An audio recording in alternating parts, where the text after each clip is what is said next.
Kia ora tato katoa, kua karapine pine mai nei tēnei wā, kia inoi tato. Po hiriri, po rarama, po o te whakaro, po o te tangata, po o te aroha, te po e here nei i a tato, Māori ora kia tato, kumie huie tai kie. Tēnā tātou katoa. Ko Livera Kamenaras tōku ingoa, ko pō aku i te kura toi tangata, i te whare wānanga o Waikato i Kirikiri roa. Nō reira, tēnā koto, tēnā koto, tēnā koto katoa. Hello everyone and very warm welcome to the Early Years Research Center seminar organized by Wilf Malcolm Institute of Educational Research at University of Waikato. My name is Olivera Kamenarac, and I'm Senior Lecturer in the Division of Education at University of Waikato and also co-director of Early Years Research Center with my colleague Melissa, who you will meet shortly. We are very pleased to host these seminars, and thank you so much for coming. Before Melissa introduces our speaker, I should briefly share a couple of housekeeping rules. Seminar will be recorded. Please keep yourself on mute during the presentation, and there will be time to address questions and comments after the presentation. So please type them in the chat box, or you can ask them personally after presentation. I invite Melissa to introduce our speaker. Melissa, the floor is yours. Thank you. Thank you, Olivera. And I'd like to reiterate Olivera's warm welcome to everybody this afternoon. Thank you for joining us. We are delighted to have as our speaker today, Associate Professor Jamie Sisson, who is co-director of the Centre for Research in Educational and Social Inclusion in Education Futures at the University of South Australia. She's also co-founder of the Culturally Inclusive Early Childhood Pedagogies International Network. Jamie's research engages in co-design research approaches with partners with the aim of creating educating communities where children, families, and teachers can thrive together. And she does this through two research strands. Firstly, research that addresses the challenges that cause early childhood teachers to leave the field. And secondly, through research that addresses the need for culturally and linguistically inclusive early childhood education and practices. Her presentation today is sharing some of her research. The presentation is titled Bringing Children's and Teachers' Agency Together to Create Learning That Matters. It's my pleasure to welcome you this afternoon, Jamie, and I will hand over to you. Thank you for that warm welcome and introduction. I'd like to say hello to everyone and thank you for having me at the Early Years Research Center at Waikato. It was such an honor and privilege to be invited to speak to you today. And the paper I'm going to talk to you about today is a published paper, so I have the link at the end of the presentation, and so I'll show that to you then. But this paper is, let me think if I can remember now, is published in the Early Years which one is it? The International Journal of Early Childhood. So that's where this paper is presented. So I'll tell you a little bit about the pilot project that this paper stems from, and then where that research is going next, and a little bit more. Before we begin, I'd like to acknowledge that the land in which this research was conducted was the traditional land of Kaurna people, and I'd like to pay my respects to Kaurna elders past, present, and those emerging. I'd also like to acknowledge and pay my respects to the Kingatonga and Waikato Tainui, is that right? People who I understand are the traditional custodians of the Waikato region.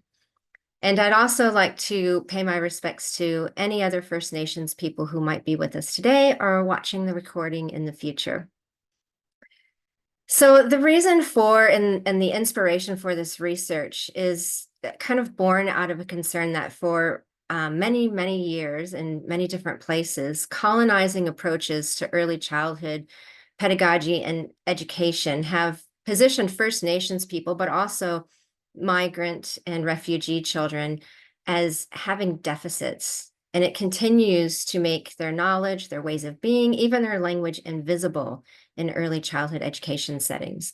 So we wanted to do something about this, and that's kind of why we started with this research project.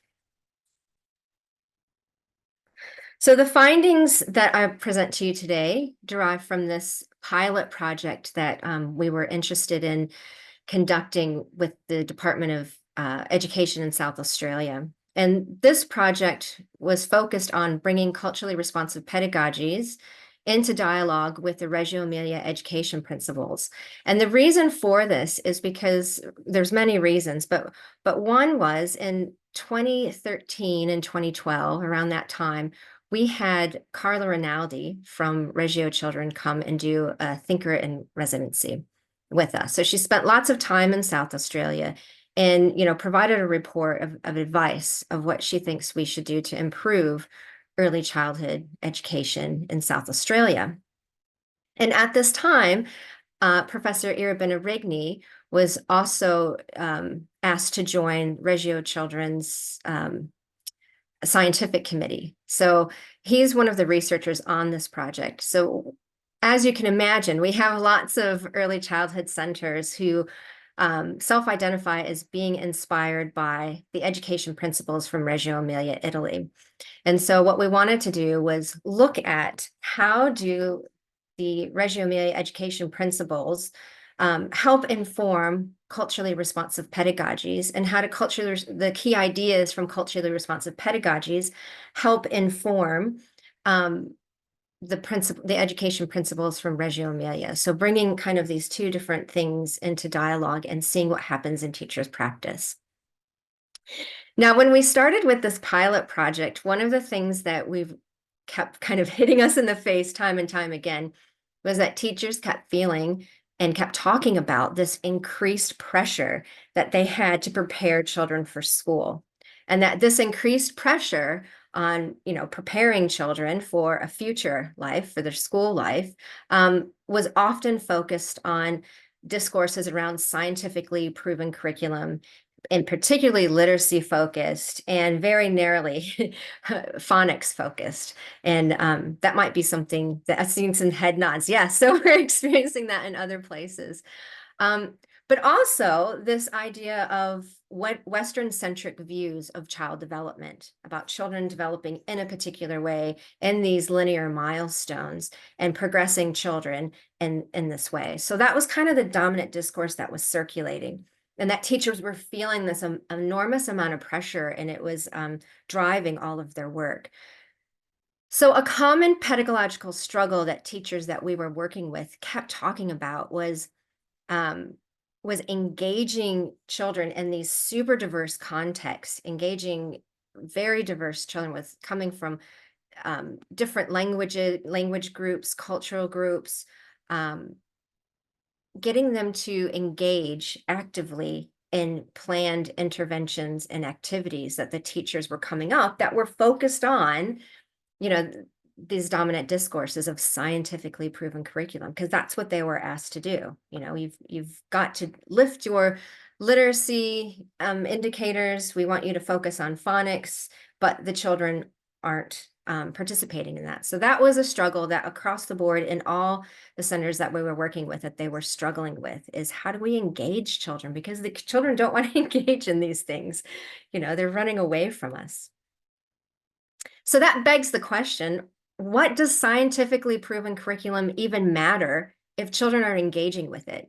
We can keep giving tools and resources to teachers, but if children are refusing to engage with them, then what does it matter? That was the question that we were interested in. And that was sort of the question that I in particular was interested in, because in my previous life, I was an early childhood educator in the US, and I left the field because of that push down. I remember in the last year of my teaching in the US, we were doing some wonderful things with the children, and a lot of them had gained a confidence that they hadn't had before. And then all of a sudden we had a top-down policy come in asking us to do a standardized assessment, which required us to scrap all of our plans and everything that we were doing with the children and assess them one-on-one. And just seeing the impact it had on children who loved coming to preschool every day and then not wanting to come at all, it really impacted me, which is why I went into research. So I'm really inspired by the work of Barbara Comer. And Barbara Comer talks about turnaround pedagogies, and she warned that a preoccupation with the delivery of information to learners can lead to what she calls fickle literacies. And that's where practices of compliance with teacher-directed activities have this little connection with the individual learner and their life worlds. And it actually can serve to further marginalize children.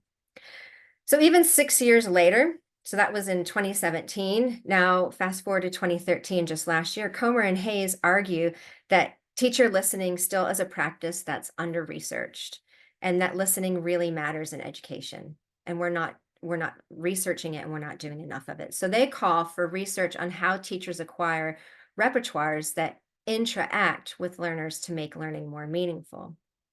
And so that was something that I was really interested in this project. So we had the broader project, but that's kind of like where my interest started funneling down.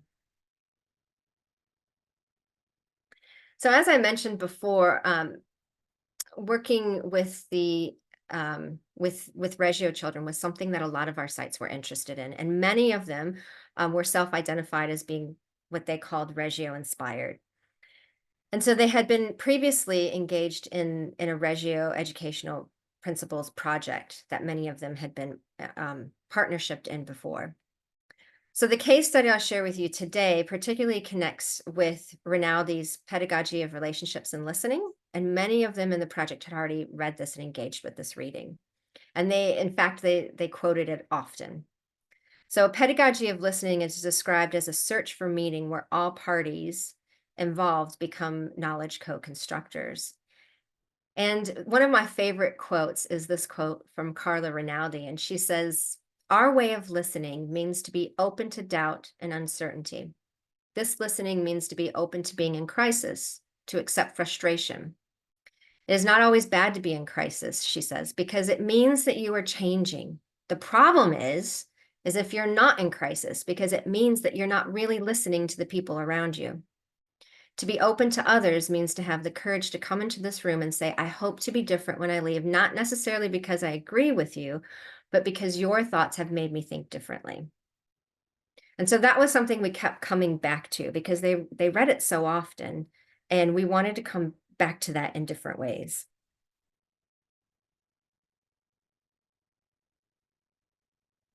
So we're also interested in Mull and colleagues' work because it helped further shed light on why listening matters.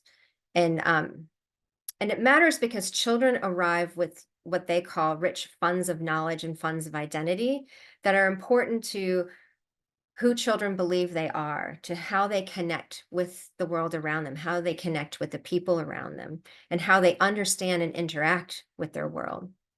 So within this larger project, we wanted to help teachers sort of turn around their pedagogy to engage with children's funds of knowledge and funds of identities, to redesign their pedagogies in culturally and inclusive ways. So Mull talks about funds of knowledge as being these cultural bodies of knowledge that are essential for well-being of families. And funds of knowledge are important to the identity of individual children and their sense of belonging. Funds of knowledge become funds of identity when people use them to define themselves and who they are. So they include funds of knowledge beyond the household and can include other parts of their lives, so such as if a child is involved in a sport or dance or another friendship group or an interest. So funds of identity are inscribed into artifacts and they're transported across different contexts in one's life. So we can actually draw on these funds of identities to establish connections to learning. So we wanted to explore how the early childhood teachers in this project turned around their pedagogy and practice to co-construct meaningful learning with children in culturally responsive ways.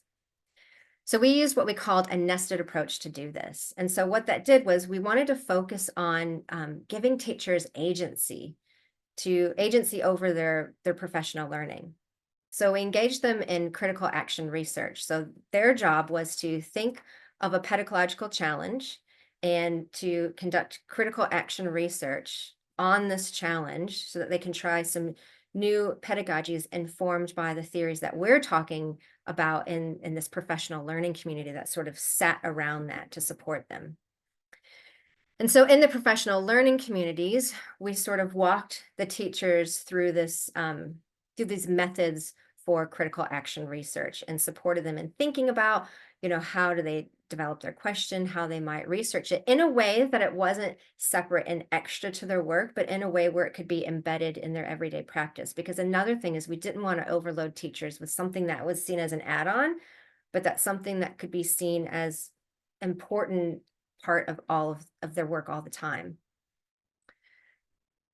So in these professional learning communities, we also talked about the key ideas from culturally responsive pedagogies and the education principles from Reggio Emilia, which they were all familiar with. So a lot of times we would put these things side by side and talk about how they might speak to each other and how they work together.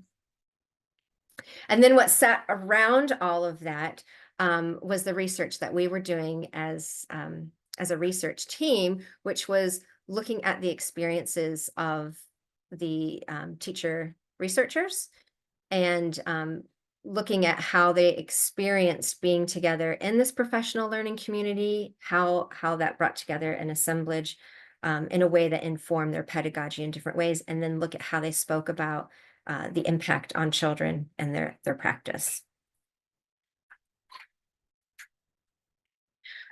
So today I'll share with you just one case study, and we'll call them Gumtree Early Learning Center. So Gumtree sat within a council area that was referred to as a refugee welcome zone. And so there were 94 children. Sorry, that's my dog. You hear the little tapping of the toes. So there are 94 children enrolled in this preschool, and there were 2 sessions. So children come to preschool for 2.5 days. That's what they have access to. And so with each of these sessions, there was 46 children in one session and 48 in another session. And within each of these sessions, there were over 20 different cultural groups represented, and 11 and 12 language groups that were other than English. So this is what we call, super diversity, right? And then the site identified that many of the children had complex needs and were coming from trauma backgrounds. And some of them had complex needs that were still being identified.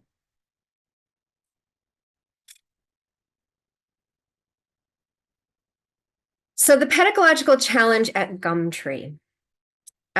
Each time that we met, and we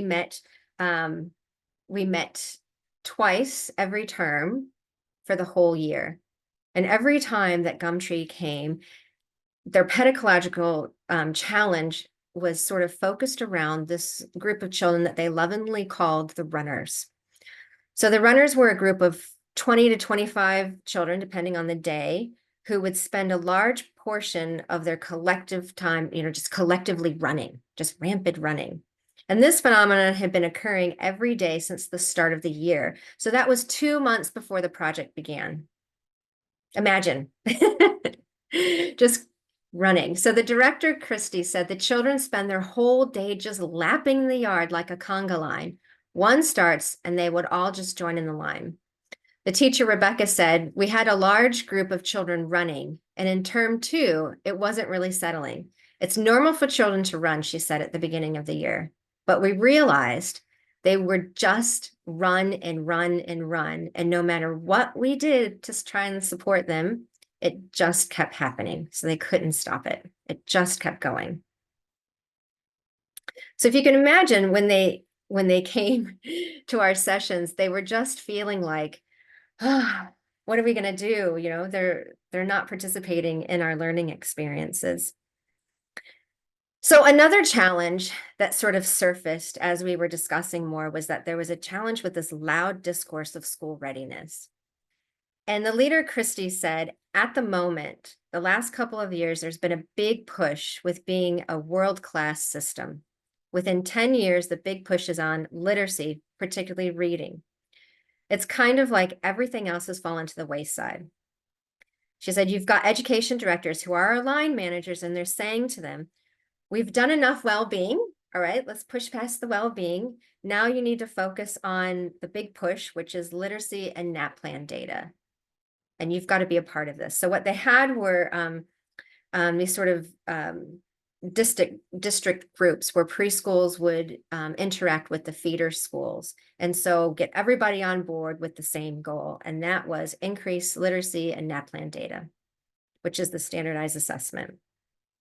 And she said some of these kids aren't even turning 5 yet, and many of them were just new arrivals, I'll remind you.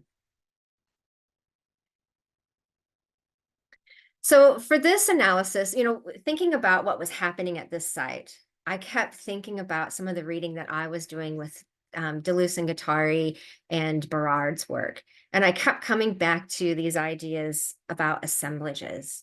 And Deleuze and Guattari's notion of assemblage for thinking about how knowledge, actors, expressions, and experiences interact to constitute what matters to teachers. That was something that I was really interested in doing. And then, and the other part of that is how do they interact and consider what matters for children. So Deleuze and Guattari positioning of pedagogical choices, they talk about them in terms of 2 lines, as constantly interfering, reacting upon each other, introducing into each other, either this current of suppleness or a point of rigidity. So this was useful in this analysis. In particular, I was interested in exploring how the teachers' interactions with the assemblages how they inform their decisions about planning and whether that was rigid or supple. So if you think about the things that they came into the project with and how that was informing their planning, and then thinking about what we were doing in our professional learning community, creating assemblages of new readings and new interactions, and then what that did for their planning. So I also found Berard's notion of returning really helpful in going beyond reflecting. So Berard talks about a process of turning it over and over again. So interacting, diffracting anew, and the making of new temporalities and space-time matterings. So in particular, I was interested in exploring how teachers return their observations of the children, because what they came into the professional learning communities talking about and how they spoke about the children did have that deficit lens, talking about children in a certain way about what they can't do. The children don't have attention spans. They can't communicate. They don't have a shared language. It was all of that sort of deficit point of view at that point. So for the teachers at Gumtree, this loud discourse of readiness, and in using this kind of theoretical framework, it was predominantly this, I guess the assemblage was sort of informed by this loud discourse of school readiness, where the knowledge was this academic focused on literacy and in particular NAPLAN scores and what that looked like. The actors, such as line managers, were people who held the power that told them what they could do and what they shouldn't be doing, but what they should be focused on. So, that sort of points teachers in the direction and puts that pressure on, well, you need to be looking at this now. And then the expressions that were used, expressions like, we've done enough well-being, now we need to move on to something else. And then their experiences, which were limiting of what the teachers could do. So all of these things were interactions in an assemblage that led the teachers to ask this question. And this was the question that they wanted to ask for their critical action research. How can we stop the running and get the children to engage in the planning experiences to improve literacy? So that was their beginning question when we first came together.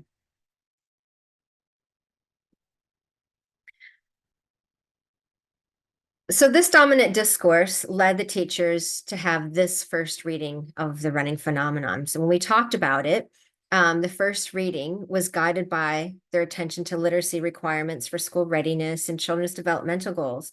So this centered on the teams focused on trying to limit and deter the children from running, this sort of the power stuff of controlling, and at times to lure them into planned activities and experiences designed to meet developmental and learning goals. So drawing on their knowledge of child development, the teachers would describe children's running as a physical need, as an issue with children's attention span, and as issues with the physical environment. So these readings, along with the pressure to produce, particular outcomes for literacy, They led teachers to offer these rigid interventions where this is what we're doing now and we have to do it now. And I need to tick off that all of these children have participated in this, but they just couldn't get the children to do it because this is what the children were doing. So the children were collectively responding to these rigid activities with intra-actions of their own, at gentle cuts, as Berard would say. So in other words, they collectively resisted and continued with the running time and time again, which rendered teachers' plans unsuccessful in achieving the final outcome. So what was happening was at times teachers were, okay, so, we're looking at kind of controlling this behavior. If they want to run, then it must be an environment problem. So let's change the way we've organized the room. And so what they did is they created barriers all through the room, to kind of stop the running, and then outside as well. But what happened is that became part of the game. It was an obstacle course now, and they were still running and doing things. Okay, well, it's not the environment. So I know it's a physical need. They need to run. So let's take them up to the big field and give them a designated time of day where they can just run as much as they want and they can do whatever they want. And then we'll bring them back and it'll be time to sit and listen and do the planned activities. But that didn't work as well. It didn't. They did the running there and they came back and they still did more running. It just didn't stop. And then the last strategy that they tried, with this sort of thinking was, all right, well, maybe they don't know how to play. So let's capture them individually and we'll sit with them and we'll do some one-on-one modeling on how to play and how to interact in these learning activities. But these kids, I'm telling you, they're just so brilliant. You'd get them one-on-one and another one would come and tap on the shoulder. And as soon as the teacher, and this is the teacher telling us this, as soon as she would turn around, she would come back and that one was gone. So it didn't work either. They were really clever at this. It was amazing to hear about and to watch the videos because they videoed all of this to sort of study what was going on. So as part of the teachers' interactions during our project in the professional learning community meetings, we engaged in reading and rereading of the pedagogy of listening again. What does it really mean to listen and have that relationship? Are we really listening like we say we are?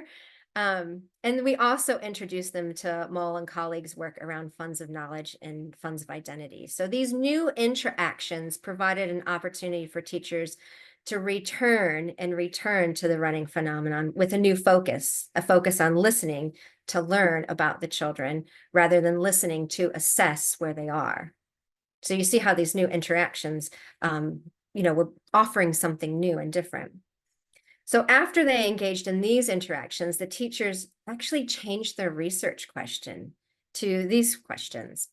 Their first question was, well, what's driving the children to run? So that's a completely different question than before. It's a question that's curious to what's going on for the children, what's driving the running.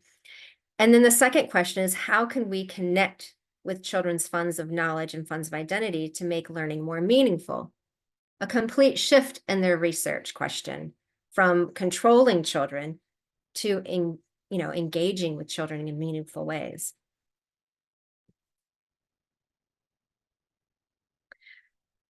So the refocusing of teachers' attention from meeting literacy outcomes to exploring children's funds of identity and funds of knowledge positioned children as the experts of their own experiences from which the teachers wanted to learn more. So the teachers actually turned around and they did things differently. So instead of just trying to stop it, they observed it and they studied it. They talked to the families and asked families, no, this is going on. Do they do that at home? And, trying to get some more perspectives and understand what was going on. But it wasn't until one day at one of the meetings, I said, maybe talk to the children, maybe show the video. And you have to realize there were some language barriers. So there wasn't a lot of language happening. But I said, maybe if you show the video and if you can, have them watch it and see if they have a way of explaining, expressing to you what's going on, maybe that will give you some insights. And that's exactly what happened. So Rebecca said, I interviewed one child and he was watching the video of everyone running. And he says, oh, I'm playing Hello Neighbor. And then she asked, well, what's that? I've never heard of that. And he's like, oh, it's a game. And then he ran off, and that was it. That's all she got. But she's like, oh, I've got something now, So they went and they looked up Hello Neighbor, and it is an online game. It's a video game. And so she came back to the other teachers and said, you're never going to believe it, but look what this child said. It's Hello Neighbor. So they went on and they looked up the game, and sure enough, it was a popular game.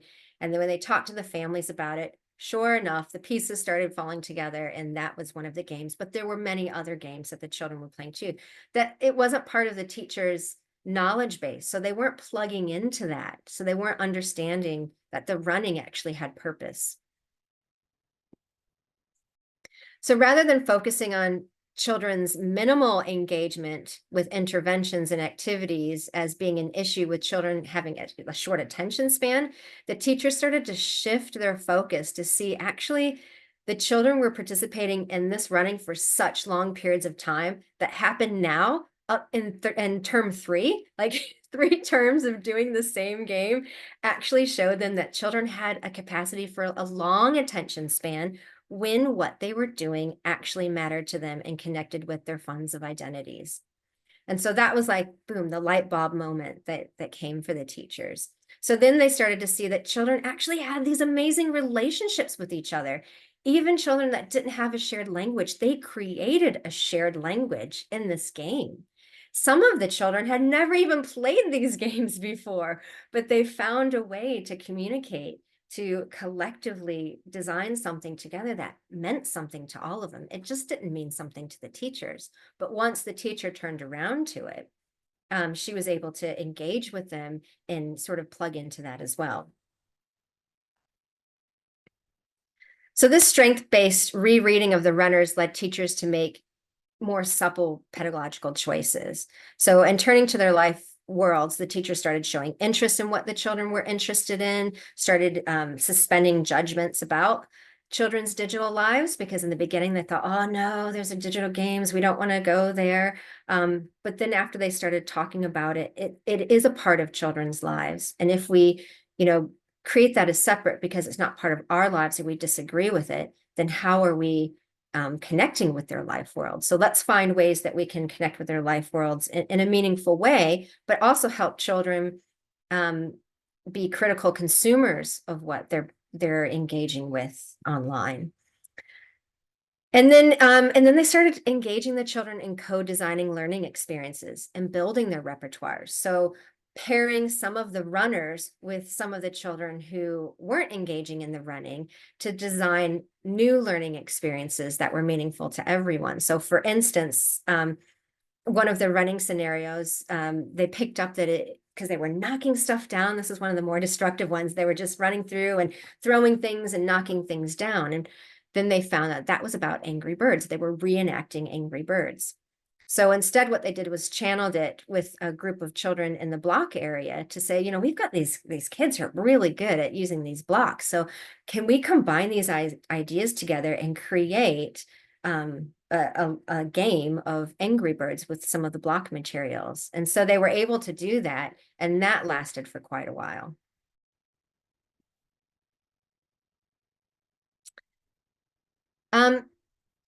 So the interesting thing that, I've learned from this part of the research was that limiting teachers' agency limits children's agency. And so if we're not giving teachers agency, then how do we expect them to create opportunities for children to be active agents in their own learning?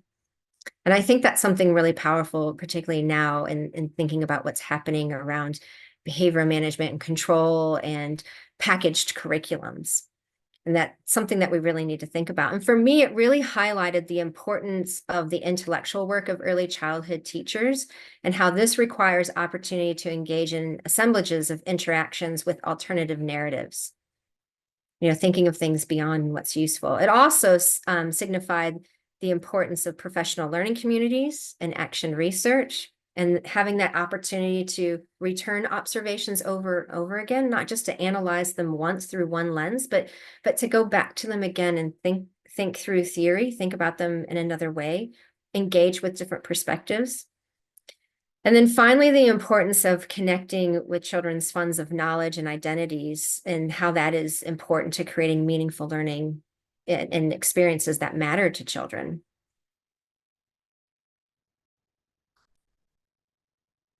And as promised, there's the link to the paper. You want to take a screenshot of that, but I can share that with you afterwards. And that's all I have about that. If you have any questions, or I'm happy to tell you about what's happening now. Thank you so much, Jamie. That was so interesting. And screenshot of the paper would be great for anyone who wants to take that, or feel free to pop it in the chat if you can cut and paste the link. Could be easier as well. I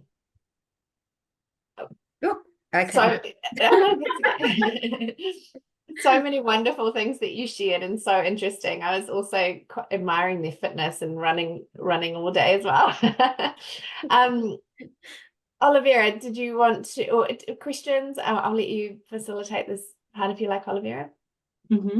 I'm just wondering, maybe we start with some questions, and then because I don't see any in the chat, so we can actually go in any direction we really want and ask anything we are interested.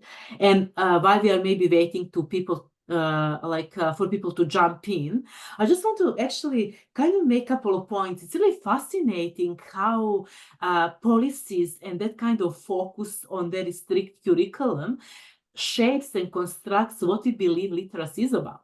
So I was really fascinated by that kind of, because I'm in policy space, and I just think actually how even understanding what literacy is pretty much embedded in that kind of context where you are. And I was really also interested because they said at the beginning they are following the Reggio Emilia program. So I was I wondered actually, what are your observations of that understanding of literacy, Jamie? And in terms of relationality and stuff like that, given that it is kind of core over like relational pedagogies, but at the same time, it seems to me that the teachers' understanding and the way how they practice literacy was not that relational, if you know what I mean. So I'm just kind of asking for some comments or maybe some further insights from the research. Yeah, it's really interesting because, I mean, if you look at the EYLF, the Early Years Learning Framework, it's not focused on a narrow view of literacy. It actually isn't. So I like you, I find it really fascinating that when I go out more and more, I see that teachers are feeling a pressure. So if it's not coming from the policy, the Early Years Learning Framework, where is it coming from? And I think it's coming from that push down of curriculum, because there's, as we get higher up in primary school, there is a lot of pressure to have higher scores in NAPLAN. And so I guess the thinking is with the feeder schools and working together, that if you're preparing children for school, or if they're coming up, then we want, they want to see that they come already with some skills so that they can hit the ground running. But what we're finding is that it actually isn't working very well because like this project shows, there's some resistance to it. But also what we know in early childhood is pre-literacy skills are important, which require a lot of play-based learning, doesn't it? So it goes beyond just sitting down and learning phonics, but literacy involves a lot of other things, interaction, storytelling, things like that. And so it's not necessarily something that's coming from the national curriculum or National Early Years Learning Framework, but it's coming from other pressures other places that are sort of this dominant discourse that keeps permeating through to early childhood.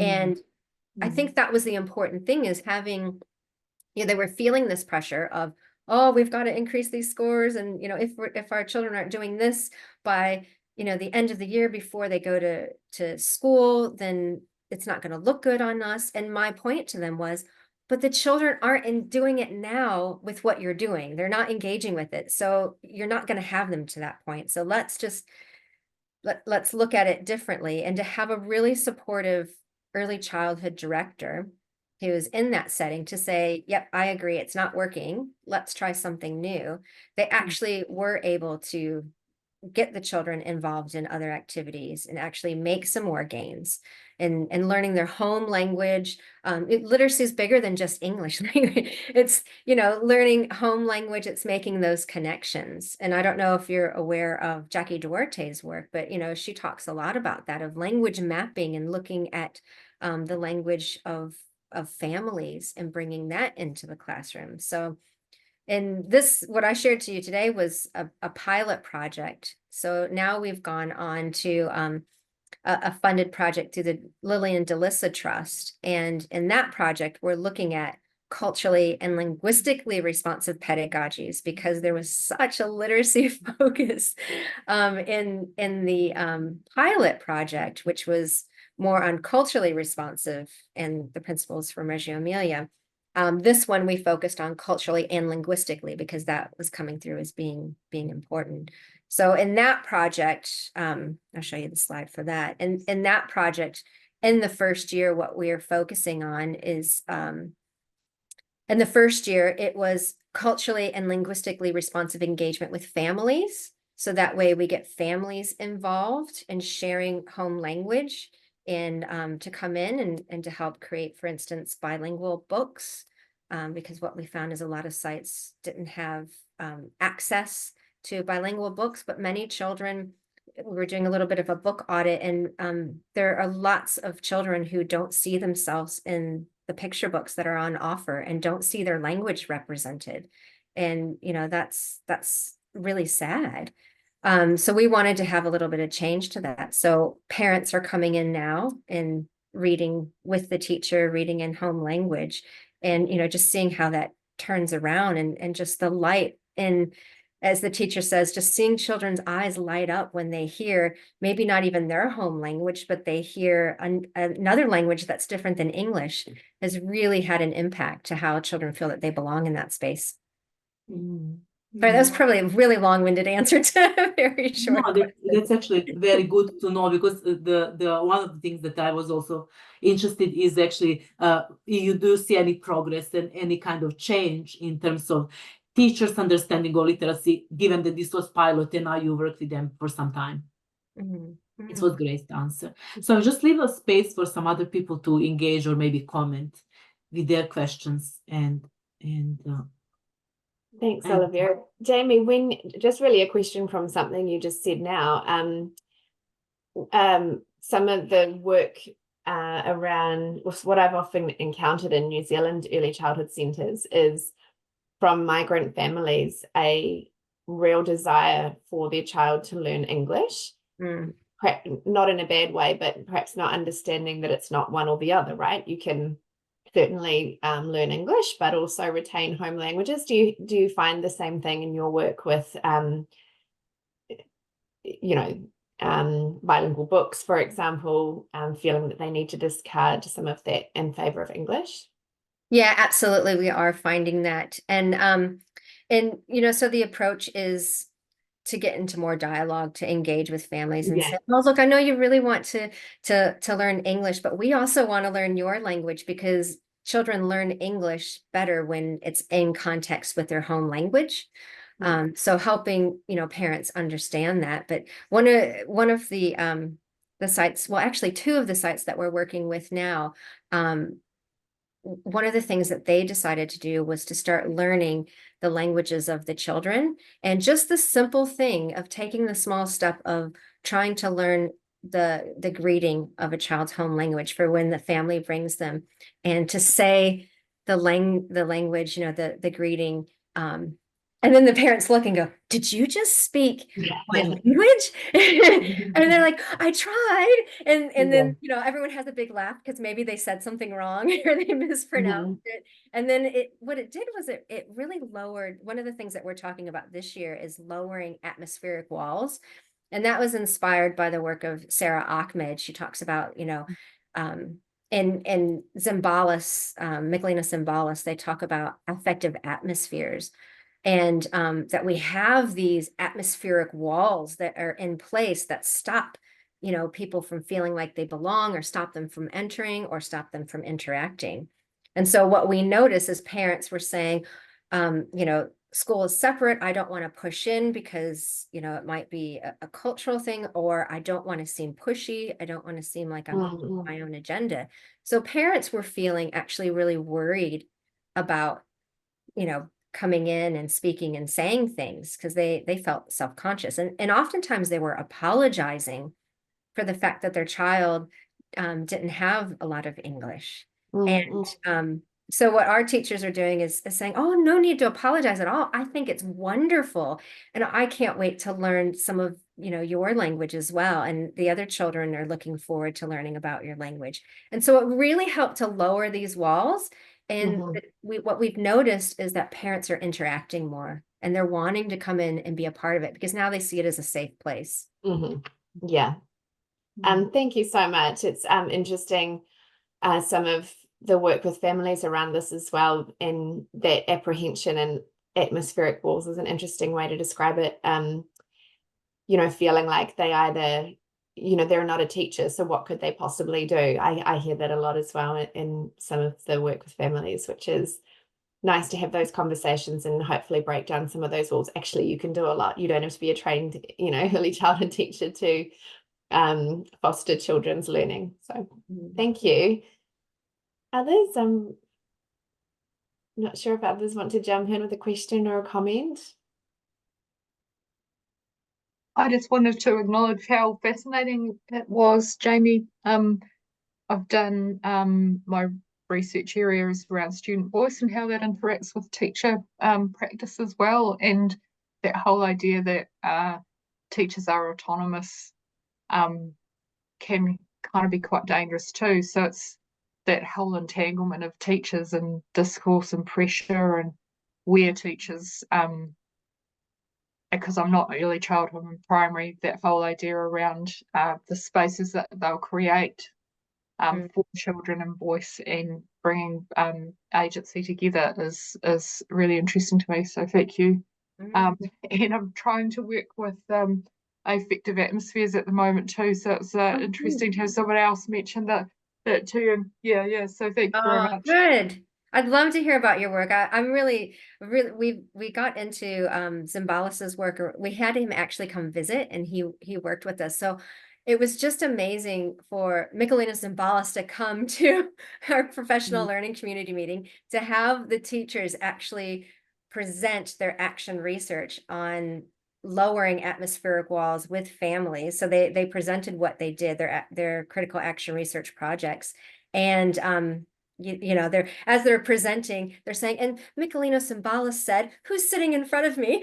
And they're quoting him in their presentations. It was really humbling experience, but it was good to have him there and to give us advice, and for the teachers to see that what they were doing really did matter, not just to the families, but that other people were excited to see about what they were doing and were learning from it. I would love to hear about your work.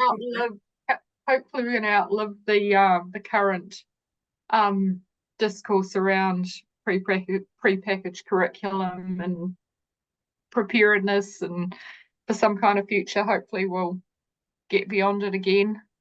Hopefully. Hopefully. Have to keep resisting, or keep, I think it's showing examples of good practice. I think we need more examples like this.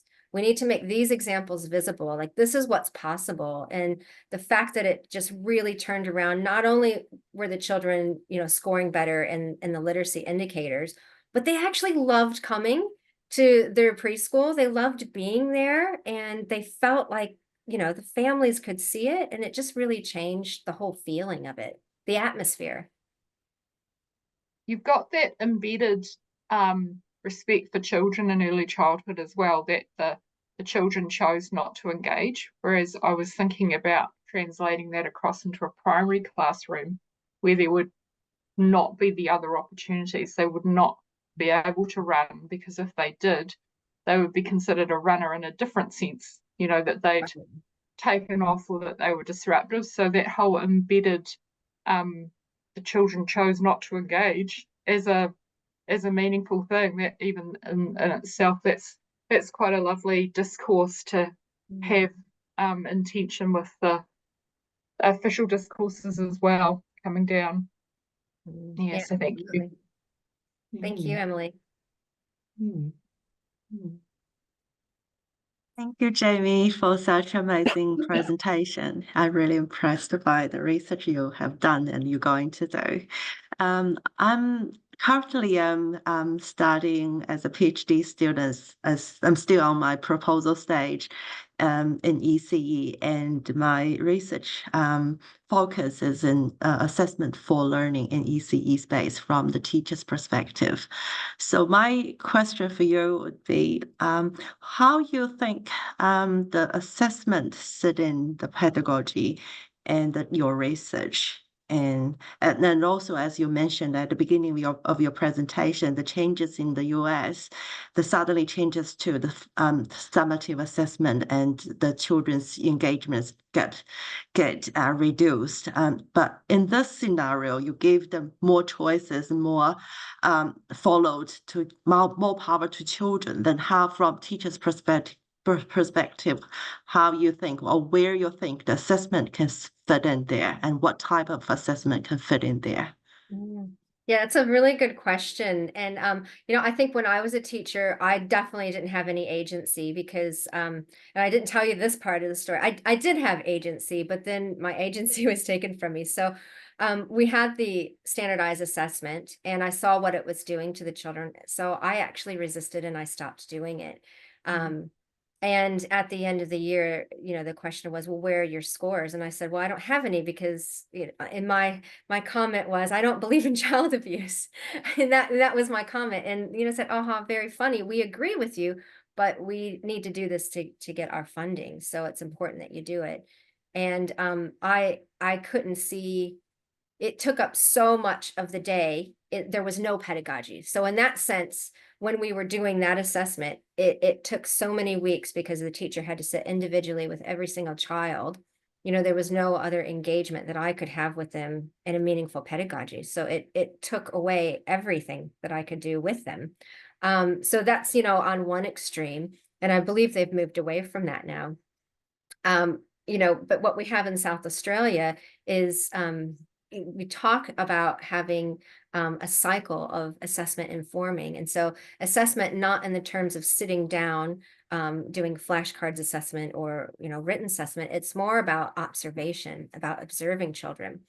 So in the sense of the runners, they were, when we started shifting the way they thought about assessment, it was more about observing to see what the children were doing and understanding it from a new perspective.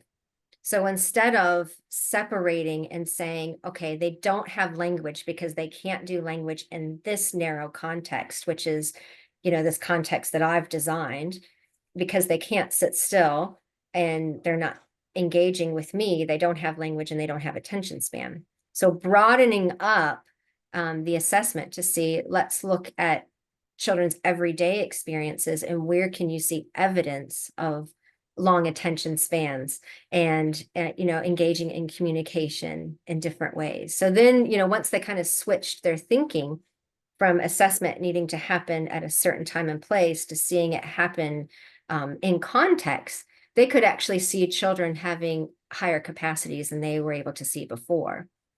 So I think, back to your question, where does assessment play in this? I think assessment plays kind of in the entanglement. Assessment's part of the entanglement because it's part of what you're constantly doing, informed by other things that you're listening to and the pressures that you have and what you're reading and what you bring to it, determines where you see assessment happening. But in many ways, teachers who I see that are really engaging meaningful with children, they're able to create that cycle all the way through everything that they're doing. They're always looking for opportunities of seeing children's learning in anything.